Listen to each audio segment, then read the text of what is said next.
Hello and welcome to my channel Science with Preeti. Today we will discuss about resistance and resistivity of standard 10th science. Okay. So resistivity क्या हुई? Resistivity जो factors जो मालूम किए, जो resistance के जो फैक्टर थे, उससे हमने क्या पाया कि जो रेसिस्टेंस है वो डायरेक्टली प्रोपोर्शनल होती है length of the conductor. Okay, the resistance of a given conductor is directly proportional to its length. जो कंडक्टर की जो रेसिस्टेंस होती है वो डायरेक्टली प्रोपोर्शनल होती है लेंथ ऑफ द कंडक्टर. जितनी ज़्यादा उसकी लंबाई होगी कंडक्टर की लेंथ होगी उतनी ज़्यादा रेसिस्टेंस होगी. क्लियर. दूसरी केस में हमने क्या देख पाया था कि जो रेसिस्टेंस है उस कंडक्टर की जो एरिया ऑफ क्रॉस सेक्शन है उसकी इन्वर्सली प्रोपोर्शनल होती है. अगर एरिया ऑफ क्रॉस सेक्शन ज़्यादा है तो रेसिस्टेंस कम होगी और एरिया ऑफ क्रॉस सेक्शन कम है तो रेसिस्टेंस ज़्यादा होती है, यानी वो इन्वर्सली प्रोपोर्शनल होती है. तो हमें दो रिलेशन मिले. अब दोनों को कंबाइन करने पर हमें क्या मिलता है कि R is equal to rho into l by A. दोनों इक्वेशन को अगर हम कंबाइन कर दें तो हमें क्या रिजल्ट मिलती है? जो रेसिस्टेंस है वो एल के इक्वल हुई और इसके इन्वर्सली प्रोपोर्शनल हुई. इसके डायरेक्टली प्रोपोर्शनल लेंथ की हुई और इन्वर्सली प्रोपोर्शनल हुई एरिया ऑफ क्रॉस सेक्शन की. दोनों को कंबाइन करने पर हमें क्या मिलता है? कांस्टेंट मिलती है. इस कांस्टेंट को बोलते हैं क्या? Resistivity of the material of the conductor. ठीक है. R is equal to rho into l by A. दोनों इक्वेशन को कंबाइन करने पे जो हमें रिजल्ट मिलती है, जो रिलेशन मिलती है वो क्या है? R is equal to rho into l by A. तो L हो गई लेंथ ऑफ द कंडक्टर और A है area of the cross section. ठीक है, end of the conductor. And ये रो हो गई, ये क्या कहलाती है? कांस्टेंट है जिसे बोलते हैं resistivity of the material of the conductor. तो सब कंडक्टर की जो रेसिस्टिविटी होती है वो अलग अलग होती है. रेसिस्टिविटी मतलब वही रेसिस्टेंस को ही कहते हैं, उसे रेसिस्टिविटी.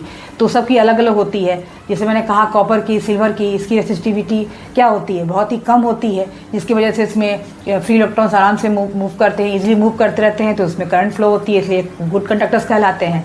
और जैसे मैंने कहा कि जो इंसुलेटर है, प्लास्टिक, रबर, इसमें फ्री इलेक्ट्रॉन्स मूव नहीं कर सकते क्योंकि इसमें रेसिस्टेंस बहुत ही हाई होती है, जिसकी वजह से वो इंसुलेटर कहलाते हैं, उसमें रेसिस्टेंस हाई होने की वजह से. ठीक है. लेकिन जो नाइक्रोम वायर ऐसी है, जो अलग है, ये एलॉय ऐसी एक है जो कि मेटल से ही बनी होती है, लेकिन इसकी क्वालिटी इसमें ये होती है कि बहुत ही ज़्यादा इसमें इसकी रेसिस्टेंस बहुत ज़्यादा हाई होती है.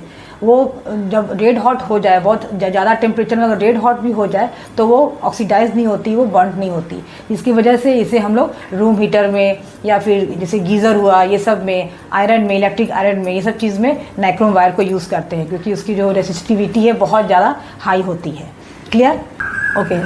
सो resistivity rho is equal to R into A by l. Okay, we got this relation. Okay, तो उस फॉर्मूले से हमें ये रिलेशन हमें मिली. Rho is equal to R into A by l. इसमें R क्या है? Resistance of the conductor. A क्या है? Area of cross section. Okay, यानी जो थिकनेस है उसमें, जो वायर की जो थिकनेस है वो हो गई, वो एरिया ऑफ क्रॉस सेक्शन हो गई. ओके, और दूसरी ये जो L है ये क्या है? Length of the conductor. Okay, of the material of the conductor. So अगर हम इस रिलेशन में, अगर हम इस लेंथ की वैल्यू 1 मीटर और एरिया ऑफ क्रॉस सेक्शन को 1 मीटर स्क्वायर अगर उसकी वैल्यू पुट करें तो हमें क्या मिलेगी? Rho is equal to R. Okay, ये दोनों 1 होकर कैंसिल हो जाएगी, तो ये हो जाएगी रो इज इक्वल टू R. हमें ये रिलेशन मिलती है, यानी जो इसकी जो रेसिस्टिविटी है वो इक्वल हो जाएगी जो रॉड है उसके रेसिस्टेंस के इक्वल हो जाएगी numerically. Okay, the resistivity of a substance is equal to the resistance of a rod of that substance. 1 metre अगर रख देंगे लेंथ की और 1 मीटर स्क्वायर इसका क्रॉस सेक्शन एरिया अगर रखेंगे उस थिकनेस का, इस वायर का, तो हमें जो रेसिस्टिविटी है वो रेसिस्टेंस के इक्वल हो जाएगी उसकी वैल्यू. क्लियर. इस रॉड की. और अगर वो कंडक्टर अगर क्यूबिकल फॉर्म में है, क्यूबिकल कंडक्टर है जिसकी हर एक साइड की जो area cross section 1 metre square और दोनों अपोजिट फेसेस के बीच में जो डिस्टेंस अगर 1 मीटर है, हर एक साइड की लेंथ अगर 1 मीटर है, तो इसका क्या हो जाएगा? ये भी न्यूमेरिकली इक्वल हो जाएंगे. इसकी जो क्यूबिकल कंडक्टर की जो रेसिस्टिविटी है वो भी न्यूमेरिकली इक्वल हो जाएगी. किसकी? ये जो अपोजिट फेसेस से जो रेसिस्टेंस ऑफर हो रहे हैं उसके वो इक्वल हो जाएगी. क्लियर. यानी कि the resistivity of a material is numerically equal to the resistance offered by the opposite faces of a cube of that material of side 1 metre. जो इससे रेसिस्टेंस इसे ऑफर हो रही है दोनों के बीच में, उसके इक्वल इसकी रेसिस्टिविटी हो जाएगी. क्लियर. सो रेसिस्टिविटी की हम इसके यूनिट निकालें तो इस रिलेशन से निकालते हैं रेसिस्टिविटी की यूनिट. तो R का यूनिट क्या हो जाएगा? इसका हो जाएगा ओम. ओम से इसको ओम लिखेंगे. और एरिया ऑफ क्रॉस सेक्शन का यूनिट क्या होगा? Metre square. और लेंथ की मीटर. इसको सॉल्व करेंगे तो ये क्या आएगी? ओम मीटर, यानी कि ओम मीटर इस तरह से सिंबॉलिक फॉर्म में इस तरह से आ जाएगी. क्लियर. तो इस तरह से हम क्या देख रहे हैं कि रेसिस्टेंस और रेसिस्टिविटी में क्या फ़र्क हुआ। रेसिस्टेंस क्या है, जो फ्लो ऑफ इलेक्ट्रिक करंट है, जो फ्री इलेक्ट्रॉन्स जो मूव करते हैं जो कंडक्टर में, उसके बीच में, उसके रास्ते में जो रुकावट आती है, जो ऑब्स्ट्रक्शन होती है, जो अपोजिशन होती है, जो आपस में जो जिस तरह से वो जो फ्लो होते हैं उसके बीच में जो दूसरे फ्री इलेक्ट्रॉन्स है, जो एटम्स है, जो पॉजिटिव आयंस है, उसके साथ जो कोलाइड करते हैं, जो टकराते हैं, तो जो उनकी जो फ्लो होती है जो इलेक्ट्रॉन, उसके स्पीड में जो रुकावट आती है उसको क्या बोलते हैं, रेसिस्टेंस। ओके, वो हमेशा एक दूसरे से टकराते रहती है, जिसकी वजह से वो फ्रीली वो मूव नहीं कर पाती, तो रेसिस्टेंस उसमें क्रिएट हो जाता है। ठीक है, उसी को कहते हैं रेसिस्टेंस, जो रुकावट आती है उसकी फ्लो में, इलेक्ट्रिक करंट में जो फ्री इलेक्ट्रॉन के मूवमेंट में जो रुकावट आती है उसको बोलते हैं रेसिस्टेंस। लेकिन रेसिस्टिविटी क्या हुई, ये एक ऐसा एक क्वालिटी है सब्सटेंस की, जो दो सब्सटेंस की जो रेसिस्टेंस है, रेसिस्टिविटी एक ऐसी क्वालिटी है, दो सब्सटेंस के जो रेसिस्टेंस होते हैं वो दोनों को, उसकी जो रेसिस्टिविटी की जो वैल्यू होती है दो सब्सटेंस के रेसिस्टेंस को कंपेयर करने के लिए की जाती है। क्लियर? जैसे कि ये जो सिल्वर है, सिल्वर की रेसिस्टिविटी वैल्यू क्या है, 1.60 इंटू 10⁻⁻⁻ ओम -8 ओम, ओके, मीटर। कॉपर की है 1.69 इंटू 10⁻⁻8 ओम मीटर। एल्यूमिनियम की है 2.63 इंटू 10⁻⁸ ओम मीटर। यानी कि सबसे लिस्ट जो रेसिस्टेंस है किसकी है, सबसे कम रेसिस्टेंस किसकी है, ये सिल्वर की।